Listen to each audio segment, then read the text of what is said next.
1918. Casi 4 años de fieros combates culminaron en un asalto de los alemanes. Los británicos y franceses se enfrentaban a la derrota. Entonces, a mediados de año, los aliados contraatacaron. El equilibrio de fuerzas en las trincheras se rompió de repente. Los cañones callaron. Todos nos quedamos quietos, nos miramos unos a otros, porque de repente nos dimos cuenta de que no teníamos objetivos, no teníamos nada que hacer. Para los aliados fue el año más duro de la guerra. Después de la masacre, queda la esperanza de que esos millones de hombres no hayan muerto en vano. Nos volvimos locos. Abrieron las puertas y todo el mundo bajó a tierra y bailamos por las calles con los heridos y las chicas.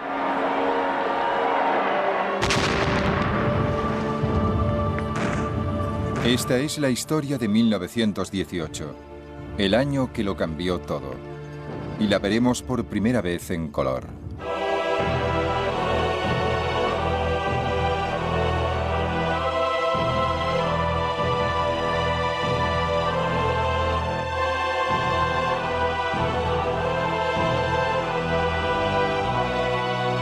Primera Guerra Mundial en color. Victoria y desesperación.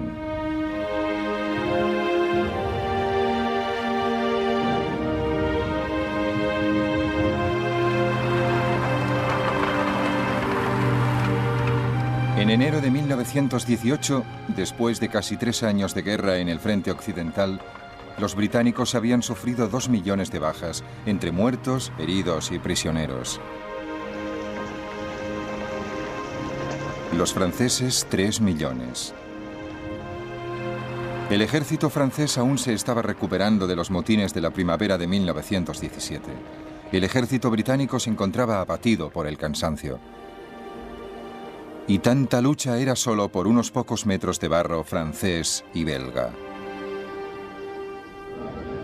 El primer ministro británico, David Lloyd George, creyendo que sus generales habían malgastado vidas en Passchendaele a finales de 1917, se negó a enviar más refuerzos. Tanto en el frente como en el país, la noche de fin de año de 1917 fue muy triste. ¿Cuándo terminará esta horrible pesadilla? El país está agotado. La gente ya no habla de guerra. ¿Cuándo podremos volver a llevar nuestras propias vidas? ¿Volveremos a hacerlo? Pero para Alemania, el año nuevo traía esperanzas de ganar la guerra. Los alemanes estaban por fin en posición de lanzar una gran ofensiva final. Los rusos habían pedido la paz y ya no participaban en la guerra, lo que significaba que los alemanes tenían miles de soldados disponibles para mandarlos al frente occidental para la gran ofensiva. El comandante alemán del frente occidental, el general Erich von Ludendorff, se preparaba para la batalla.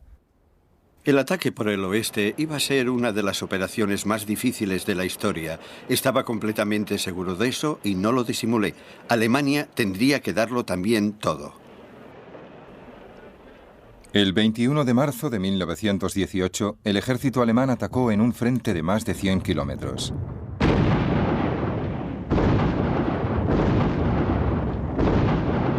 La ofensiva se conoció como Ofensiva Ludendorff y fue el mayor ataque que se haya visto jamás con armamento moderno. 6.500 cañones y 500 morteros dispararon simultáneamente por todo el frente.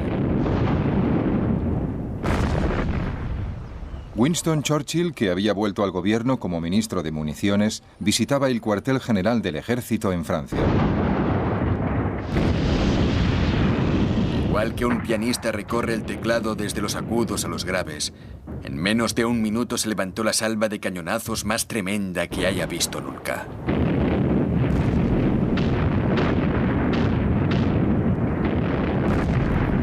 Después del bombardeo de artillería, las tropas de asalto alemanas pasaron a la acción.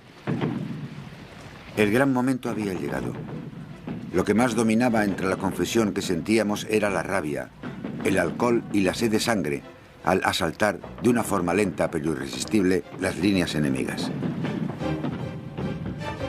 Abrieron sobre nosotros un fuego cerrado de ametralladoras. Las primeras tropas de asalto avanzaban como perros tras un rastro fresco. Eran muy audaces. El 21 de marzo se convirtió en uno de los días más dramáticos de la guerra.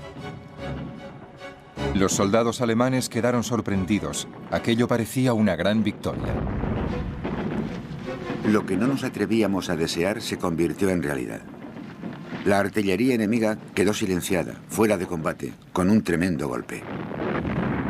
Salimos de la trinchera y vimos maravillados la columna de fuego que dominaba las líneas inglesas y las nubes de un rojo de sangre que flotaba sobre ellas. Nos bombardearon con todo lo que tenían a mano. Al alba, vimos a los alemanes avanzando por el valle.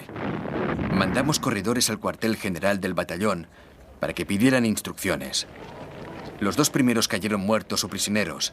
El tercero volvió para decirnos que los alemanes estaban desayunando en la cocina del cuartel general.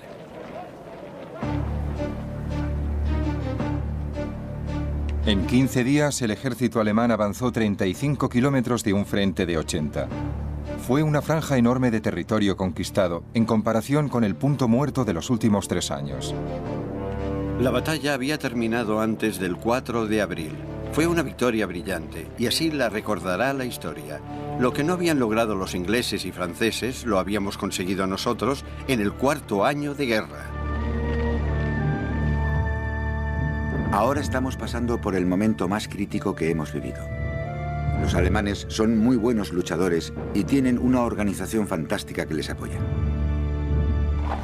Pero los alemanes no habían conseguido infligir al enemigo una derrota decisiva, y el comandante británico Sir Douglas Haig reunió a sus soldados con un solo grito. Muchos de nosotros estamos cansados.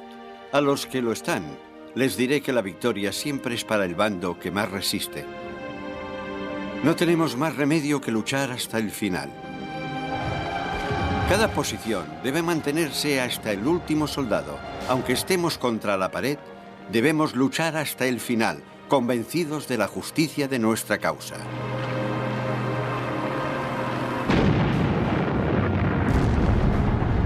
Ahora hemos visto la guerra en serio. Lo hemos pasado muy mal, pero aunque agotados, no nos damos por vencidos. Y los soldados están muy alegres. De parte del corazón pensar en todos los chicos estupendos que han caído. No sabíamos nunca cuándo vendría el ángel negro con el billete para la barca.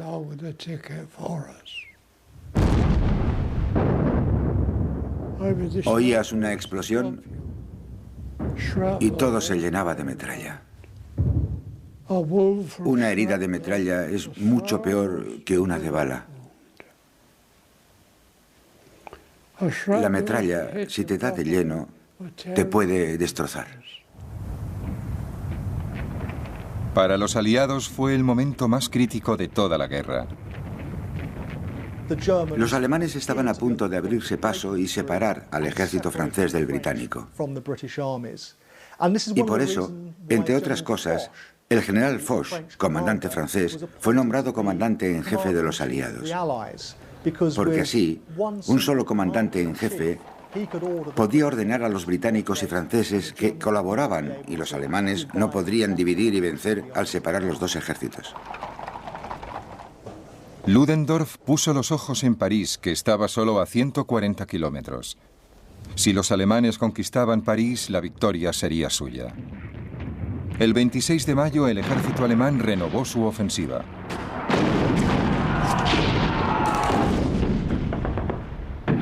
Los alemanes abrieron fuego, el más fuerte que había oído jamás. A esta clase de artillería la llamaban Trommelfeuer, que significa fuego de tambor, y era una descripción muy buena. Era como un redoble en un tambor de hojalata enorme.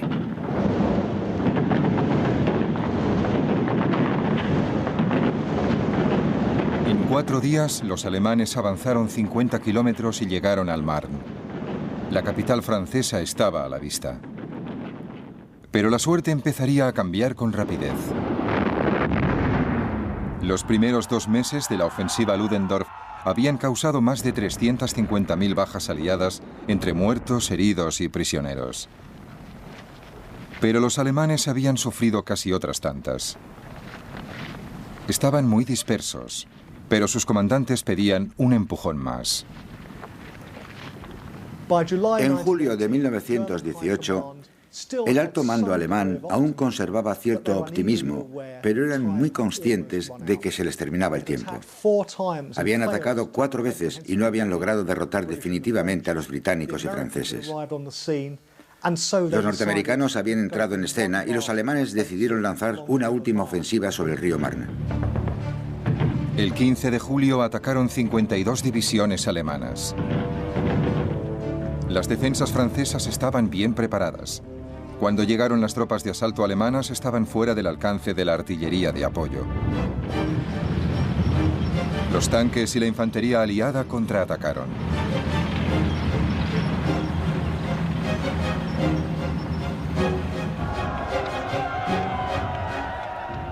Por fin a los alemanes se les había terminado la gasolina. Sus grandes ofensivas eran un intento desesperado de terminar con la guerra cuanto antes, y en cierto modo habían estado a punto de lograrlo. Pero poco a poco, al atacar distintos puntos de la línea, habían llevado a su ejército a un punto muerto. No tenían nada más que dar. Ludendorff sabía que le había fallado la jugada. Todo lo que yo temía, los peligros de los que tantas veces advertí, se habían convertido en realidad. Nuestra maquinaria de guerra ya no era eficaz, aunque la gran mayoría de las divisiones seguían luchando heroicamente. Un nuevo millón de soldados norteamericanos había llegado al campo de batalla. Los aliados ya podían pensar en el contraataque. La guerra no solo estaba cambiando de signo en el frente occidental. En octubre de 1917, un ataque de los alemanes y austríacos al norte de Italia había obligado a batirse en retirada a las tropas italianas. Por fin, los italianos consiguieron mantener una posición a 25 kilómetros al norte de Venecia, mientras las tropas británicas y francesas corrían a ayudarles. Pero en junio de 1918, después de 6 meses de reagrupamiento, los italianos estaban dispuestos para el contraataque. Los británicos estaban sorprendidos por el cambio en la moral de los italianos. Las noticias son espléndidas. Los italianos han reforzado completamente la línea y todo el mundo habla del principio del fin. Los austríacos están hechos polvo y habrá problemas cuando su derrota llegue a saberse.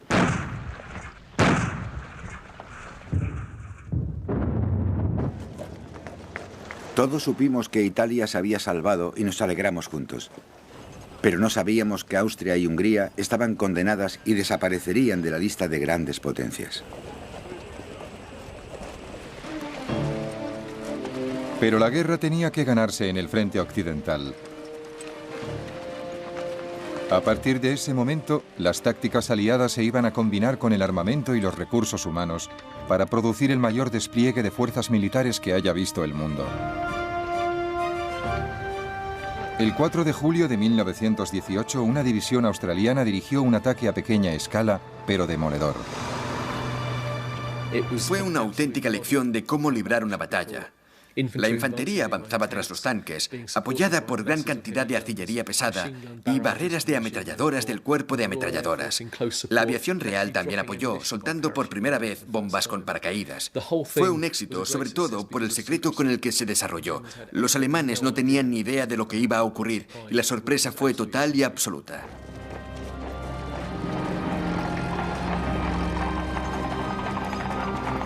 Aprendiendo del éxito australiano, los comandantes británicos y franceses planearon un ataque parecido, pero a gran escala. Los aliados concentraron una gran fuerza cerca de la ciudad de Amiens, con 530 tanques británicos y 70 franceses a la cabeza. El 8 de agosto, a las 4 de la madrugada, y aún escondida por una niebla que seguía protegiendo los preparativos de la noche anterior, nuestra artillería abrió un fuego intenso que destrozó las baterías de cañones enemigos. El enemigo, sorprendido por la violencia y la rapidez del ataque, se replegó con gran confusión, abandonando gran cantidad de provisiones. Y de repente, con un gran rugido, más de 1000 cañones iniciaron su sinfonía. Al instante, todo el conjunto empezó a avanzar. Los soldados, las unidades, los vehículos, los tanques, barriéndolo todo sin piedad, de una forma irresistible.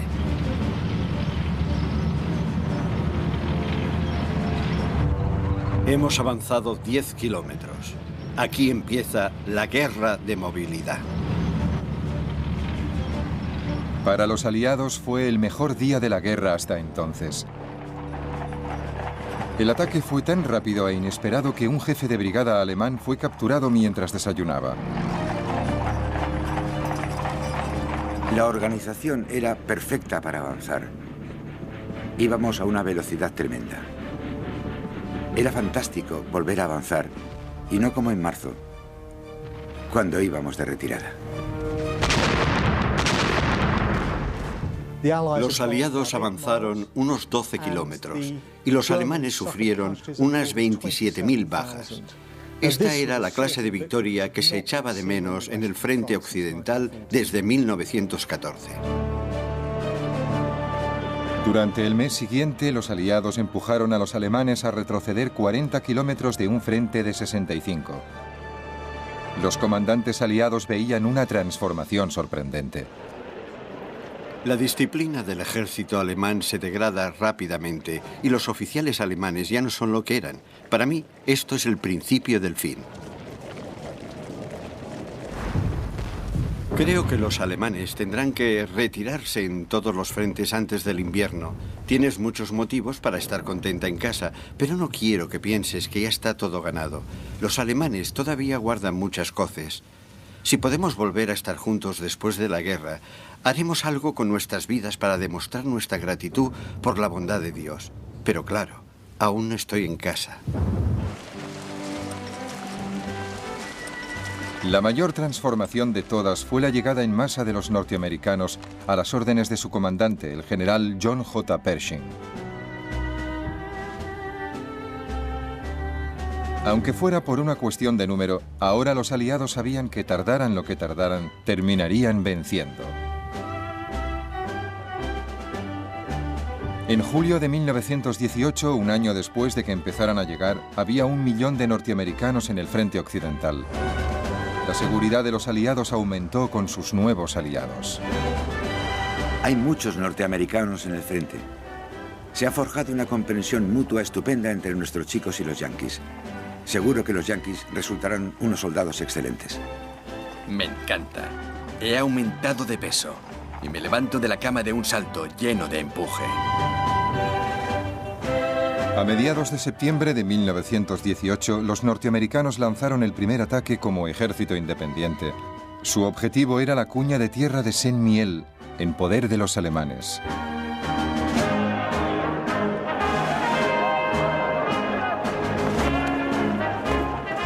Fue una gran victoria. Pershing estaba entusiasmado. La toma de Saint-Mihiel fue más eficaz que cualquier otra operación de la guerra para reanimar a los aliados. Pocos días después de la batalla de Saint-Mihiel, una fuerza norteamericana se unió a las fuerzas británicas y francesas para lanzar un gran ataque a la posición clave de la retaguardia alemana, la línea Hindenburg. La línea Hindenburg era una posición defensiva extremadamente dura, formada por alambradas de espinos, de torretas de cemento. Si los alemanes iban a ser capaces de detener a los aliados, tendría que ser aquí. Para los soldados aliados normales, atacar la línea Hindenburg era una tarea imposible. Habíamos atacado el año anterior sin éxito. Ahora íbamos a intentarlo de nuevo, pero nadie pensaba que nos saliera mejor esta vez. Hasta los australianos decían que nos estábamos dando de cabeza contra una pared. La última semana de septiembre se reunieron 123 divisiones aliadas, 500.000 de soldados. El general Foch dio la orden final para la ofensiva que podía decidir la guerra. La naturaleza y la importancia de esta operación exige que cualquier pequeña victoria se refuerce sin la menor demora. La ruptura de una línea de resistencia debe explotarse sin interrupción hasta la máxima profundidad posible. Por eso hay que evitar paradas en el progreso de la acción.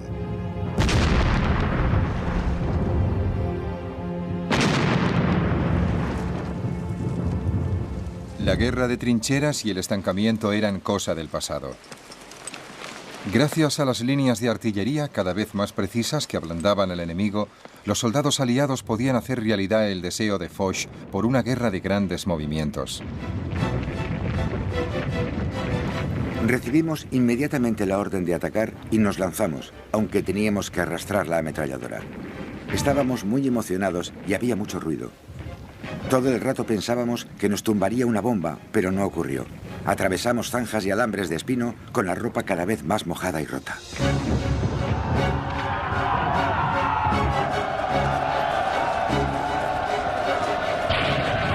Al ataque. Avanzamos y apenas hemos recorrido 100 metros cuando el fuego de las ametralladoras barre la llanura.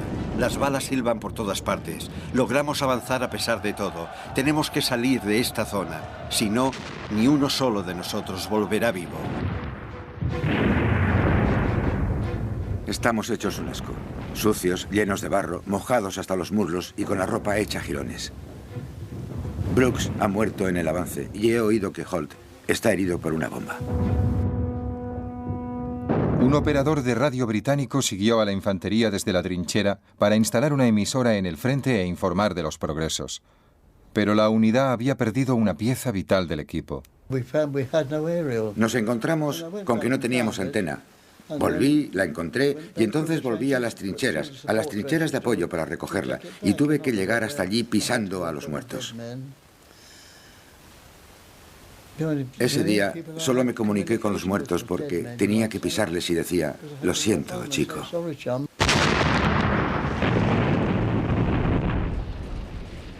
En 3 días, los aliados sufrieron miles de bajas. Pero el 29 de septiembre consiguieron romper la impenetrable línea Hindenburg. Las noticias de todos los frentes eran sencillamente estupendas. Al día siguiente teníamos que reunirnos. Sería la mayor batalla de la guerra y la mayor victoria. Los alemanes no tenían la más mínima posibilidad. Les atravesaremos igual que un cuchillo corta la mantequilla, decía el coronel. Comeremos la cena de Navidad en Berlín. Me convencieron. Había visto con mis propios ojos que la tarea resultaba imposible. Pero su entusiasmo era tan grande que me convenció. El ímpetu era general. Todos los ejércitos aliados atacaban por turnos. No se le podía dar al enemigo ni un momento de respiro. Había que acosarle continuamente hasta que la victoria estuviera en nuestras manos. La brecha en la línea Hindenburg fue un golpe psicológico tremendo para el ejército alemán. Ludendorff, su comandante más agresivo, decidió que había que buscar el armisticio con los aliados mientras sus soldados conservaran la capacidad de combatir. Pero Ludendorff quería un armisticio que preservara el orgullo y el territorio de Alemania. Ya en enero, el presidente de los Estados Unidos, Woodrow Wilson, había propuesto un plan de paz con 14 puntos que fuera honroso para todos los bandos. Los líderes y los comandantes aliados se reunieron para hablar de las condiciones de paz que podían ofrecerse a Alemania. Al mismo tiempo, Alemania apeló directamente a los Estados Unidos. Los alemanes decidieron que lo que más les convenía era intentar separar a los Estados Unidos de Francia y Gran Bretaña y procurar negociar con ellos aceptando los 14 puntos. Era un truco totalmente transparente para salir tan frescos de la situación y nadie estaba dispuesto a aceptarlo, ni siquiera los norteamericanos.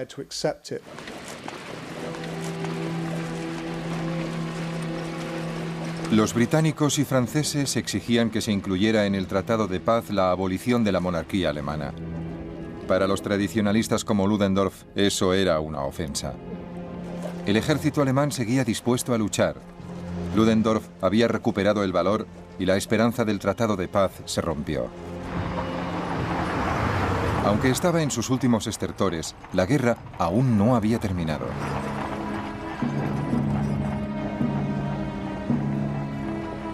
A mediados de octubre de 1918, una sensación de derrota se había extendido por el frente alemán. El bloqueo naval aliado había cortado casi todos los suministros de alimentos. Los barcos estaban anclados en el puerto. La gente se moría de hambre. En el frente, las raciones iban disminuyendo cada día. A pesar de la decisión del general Ludendorff de seguir luchando, otros comandantes alemanes sabían que todo había acabado. La moral de las tropas había sufrido gravemente y su poder de resistir disminuye cada día. Se rinden en masa cada vez que ataca el enemigo. No creo que podamos resistir más allá de diciembre. Ludendorff no se da cuenta de lo grave que es la situación. Pase lo que pase, tenemos que lograr la paz antes de que el enemigo se interne en Alemania. Si lo hace, estamos perdidos. Mientras Alemania seguía luchando sin sentido, para los soldados aliados, exhaustos, la guerra resultaba más vana que nunca. Ojalá los cabezas cuadradas se rindieran antes de que perdamos más hombres valiosos. Me imagino que los soldados de las trincheras no tendrán muchas ganas de saltar el parapeto ahora que tenemos la paz tan cerca. Estoy harto de esta guerra. Hoy han informado que las bajas ascienden a 253 oficiales y 6.000 soldados. En las últimas semanas, las bajas han sido tremendas, a una media de 30 a 40.000 por semana. Los hospitales están llenos a rebosar. Un auxiliar voluntario me dijo que había casos tan graves que llegaban literalmente empaquetados.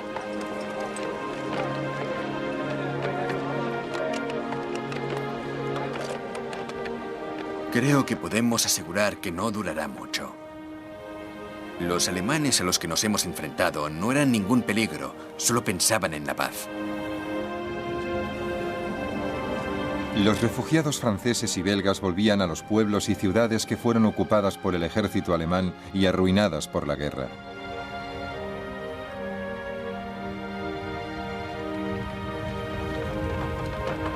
A primeros de noviembre, muchos soldados alemanes podían ver la ruina en sus propias filas.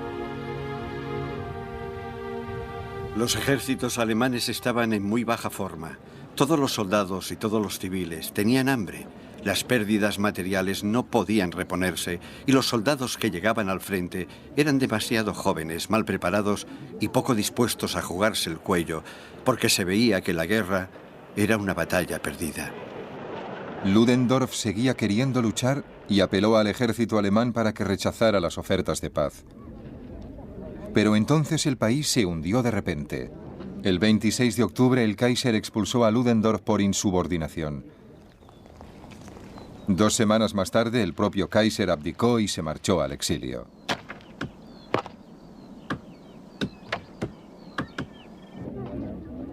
Los políticos alemanes que quedaron atrás supieron que tenían que someterse a los términos de los aliados.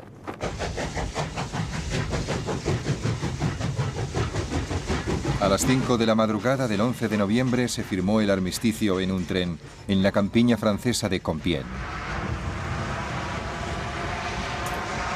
A las 11 en punto del día 11 del mes 11, los cañones del frente occidental callaron. Todo se detuvo y quedó algo que solo puedo definir como un silencio mortal. Y todos nos quedamos quietos, nos miramos unos a otros, porque de repente nos dimos cuenta de que no teníamos objetivos, no teníamos nada que hacer. Era una sensación muy extraña.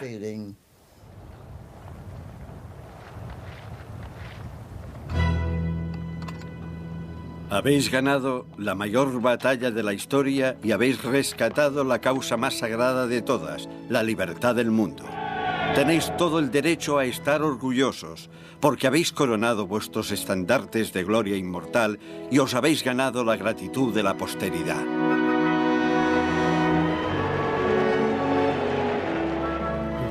Nos volvimos locos. Abrieron las compuertas y todo el mundo bajó a tierra. Y bailamos por las calles con los heridos y las chicas. Nos volvimos todos locos.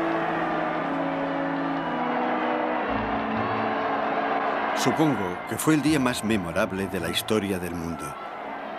Las calles se pusieron tan llenas que no se podía ni andar. Las multitudes vitoreaban a los soldados, las chicas iban a hombros de los soldados y los soldados a hombros de los civiles.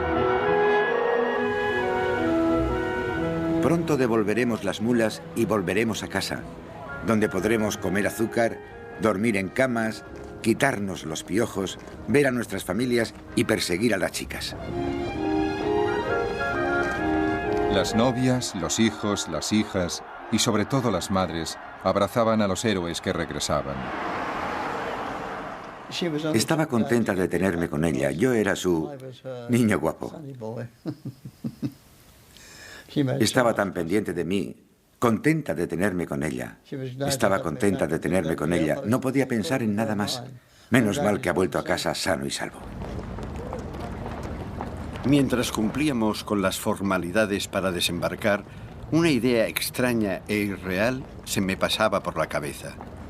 Yo tenía un futuro por delante. Hacía años que no pensaba en eso. Cuando los soldados volvían y contaban lo que habían pasado, la gente no lo comprendía. No se hacía a la idea de lo que habías pasado.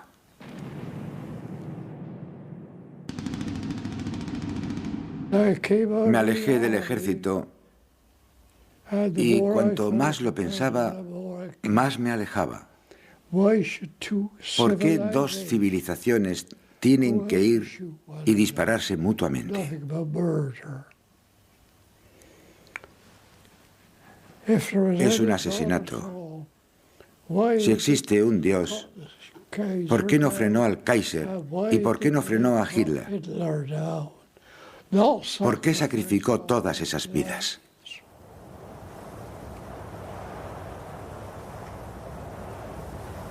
Para los británicos, el año más costoso de la Primera Guerra Mundial no fue 1916, el año del Somme, ni 1917, el año de Passchendaele, sino 1918, el año de la victoria. Victoria que llegó después de unas cuantas ofensivas alemanas a primeros de año, pero lo más importante es que en 1918, el año en que se ganó la Primera Guerra Mundial, perdimos más soldados que en toda la Segunda Guerra Mundial.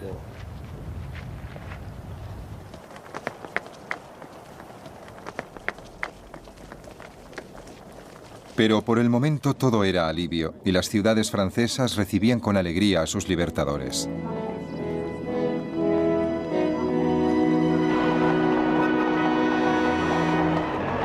Bélgica, que fue el objetivo del primer gran acto de agresión en 1914, celebró la liberación.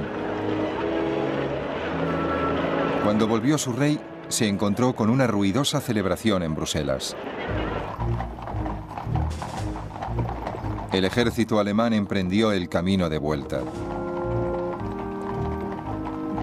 Normalmente, el regreso a casa debería haber sido deprimente, pero la gran alegría y el alivio que sentíamos de que la guerra hubiera terminado por fin dominaban totalmente nuestras emociones. No sabíamos lo que nos esperaba en la vida civil, pero seguro que sería mucho más fácil. No tenía ningún miedo del futuro.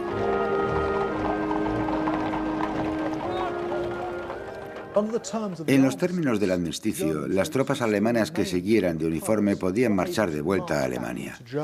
Y pienso que eso fue un gran error, un error psicológico de los aliados, porque permitía que los alemanes se engañaran pensando que no habían sido derrotados del todo, porque sus tropas volvían por su propio pie y no eran devueltas como a prisioneros.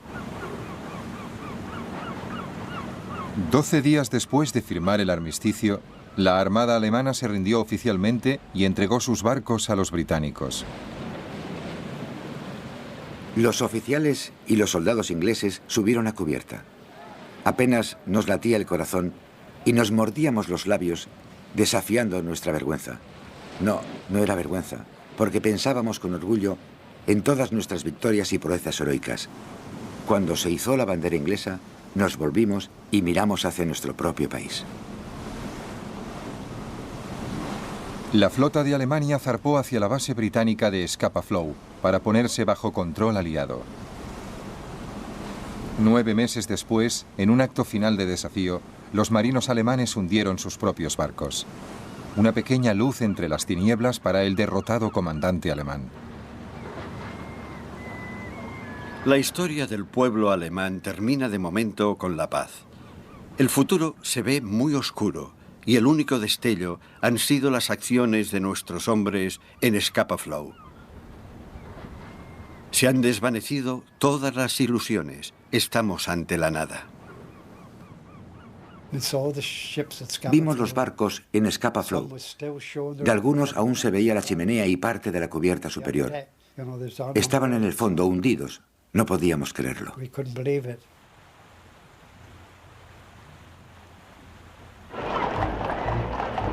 Las tropas aliadas cruzaron la frontera alemana para ocupar el Rin.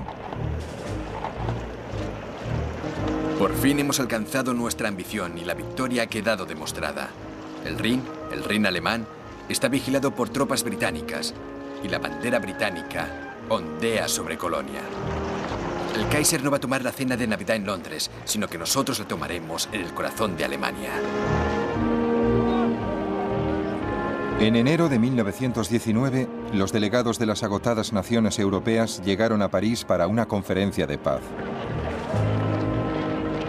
No fuimos a París para liquidar la guerra, sino para fundar un nuevo orden en Europa. Preparábamos no solo la paz, sino la paz eterna. Sentíamos como un halo de misión divina. Teníamos que estar atentos, ser formales, puros y ascéticos, porque nos proponíamos lograr cosas grandes, nobles y permanentes. Los primeros ministros británico y francés, David Lloyd George y Georges Clemenceau, y el presidente de los Estados Unidos, Woodrow Wilson, decidirían el futuro de Europa.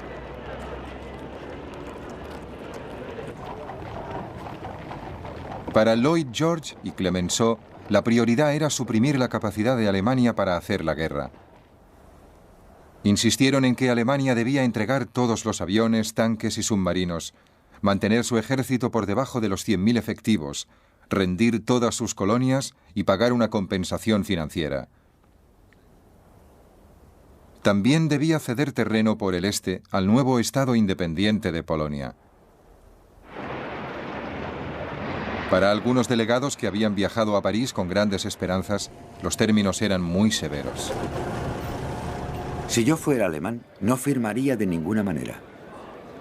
No les deja esperanzas ni ahora ni en el futuro. Los vencedores tenían el poder.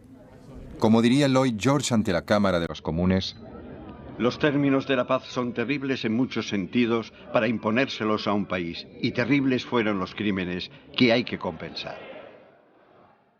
El 28 de junio se firmó el Tratado de Paz en la Sala de los Espejos del Palacio de Versalles. De repente, desde fuera, oímos el estallido de los cañones saludando con salvas. Anunciaban a París que se había firmado el segundo Tratado de Versalles.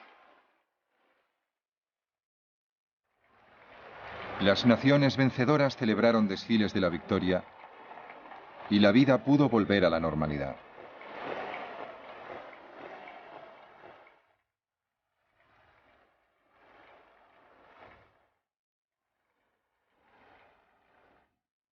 Pero el presidente Wilson tenía una ambición mayor. Un nuevo mundo que la guerra no volviera a destruir. Un mundo con un nuevo organismo internacional que salvaguardara la paz. La Liga de Naciones.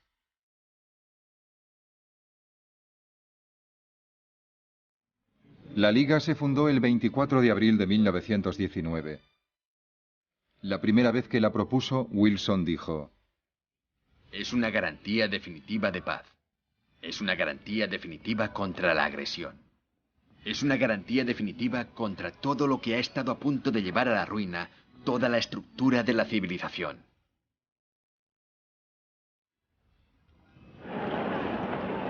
Pero los Estados Unidos se replegarían en el aislacionismo. Las naciones europeas volverían a sus luchas intestinas y las esperanzas de Wilson se convertirían en humo.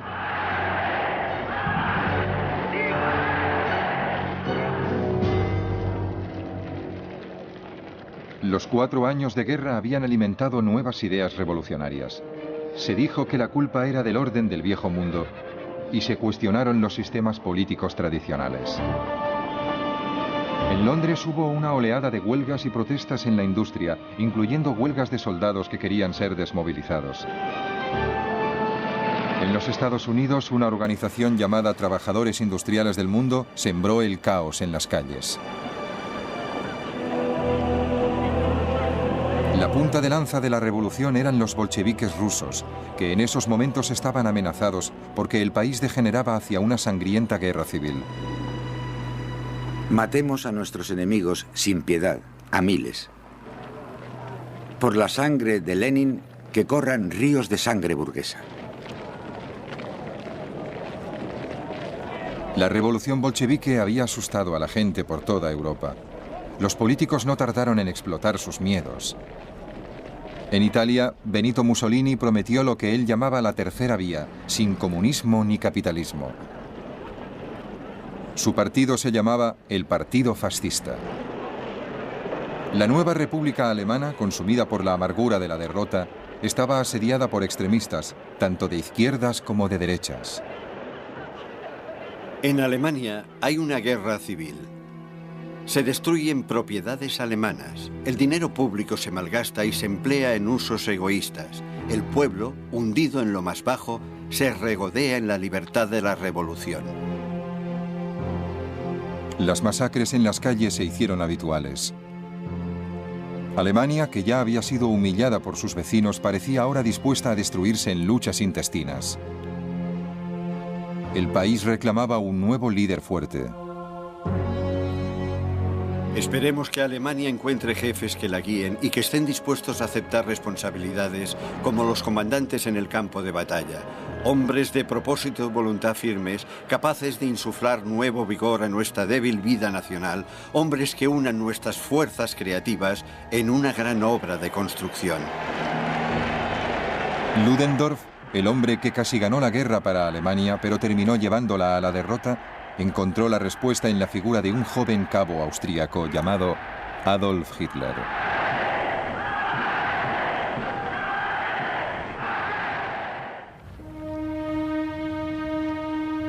La Primera Guerra Mundial tenía que ser la guerra que acabaría con todas las guerras. En cambio, solo fue el primer acto de un cataclismo europeo que volvería a arder al cabo de solo 20 años. No envejecerán como hemos envejecido nosotros. La edad no les agotará, ni los años les condenarán. Cuando se ponga el sol y cuando salga, les recordaremos. Habremos resistido y habremos sufrido, y muchos hombres habrán sido masacrados. Ahora sus nombres están en la puerta de Menin. Miles de muertos que no tienen tumba conocida. Y muchas veces me pregunto si los sacrificios que hicimos valían la pena. Es decir, ¿nos han condenado los años? Aún hay guerras y aún se habla de guerras. ¿Valió la pena?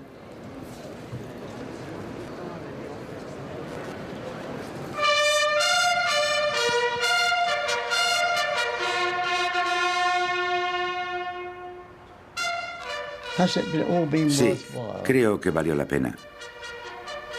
Porque creo que Europa es consciente. Sí, y la mayor parte del mundo se ha dado cuenta de la inutilidad de la guerra. Y yo espero que ese sea el resultado de las 2 guerras mundiales. La Primera Guerra Mundial fue trágica, desde luego, pero no fue inútil. En la Primera Guerra Mundial, los aliados consiguieron una gran victoria. Impidieron que sucediera lo peor. Impidieron que una Alemania militarista y autocrática dominara Europa. Impidieron la supresión de la democracia en el continente europeo. La hora 11 del día 11 del mes 11 no ha sido olvidada ni se olvidará jamás. Pero como la distancia embota el filo de la memoria, las voces finales pertenecen a aquel momento. Esta guerra espantosa que hemos vivido durante 4 años es agua pasada. No habrá más muchachos valientes asesinados por los alemanes o envenenados con gases, ni morirán de epidemia en las trincheras. Se acabaron las largas listas de bajas para que las familias y amigos las lean con el alma en vilo cada mañana. Se acabaron las atrocidades, por tierra y mar. No habrá más barcos de pasajeros torpedeados ni ataques aéreos. Se acabó para siempre. De momento parece increíble. Demasiado bueno para ser cierto.